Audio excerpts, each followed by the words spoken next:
ಹೋಗ್ತಾ ಇದ್ದೀರಿ ಸರ್. ಆಮೇಲೆ ಇಂಡಿಯಾ ಕೂಟದಲ್ಲಿ ತಾವು ಭಾಗವಹಿಸ್ತಾ ಇದ್ದೀರಿ. ಇಂಡಿಯಾ ಕೂಟದಲ್ಲಿ ಊಟ ಕೊಡ್ತಾ ಇದ್ದಾರೆ ರಾಹುಲ್ ಗಾಂಧಿ ಅವರು. ಇಂಡಿಯಾ ಕೂಟದ ಸಭೆ ನಾನು ಮೆಂಬರ್ ಏನಲ್ಲ, ಅಲ್ಲಿಗೆ ನನಗೆ ಊಟಕ್ಕೆ ಕರೆದಿದ್ದಾರೆ, ಹೋಗ್ತಾ ಇದ್ದೀನಿ ಅಷ್ಟೇ.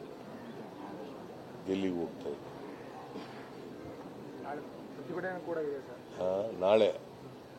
ನಾಳೆ ಪ್ರತಿಭಟನೆ ಇದೆ. ಯಾವುದರ ವಿರುದ್ಧ? ಅವರು ಈ ಬಿಜೆಪಿಯವರು ಇದಾರಲ್ಲ, ಮತಗಳ್ಳತನ ಮಾಡಿದ್ದಾರೆ, ಅದರ ವಿರುದ್ಧ ಪ್ರತಿಭಟನೆ ಮಾಡ್ತಾರೆ.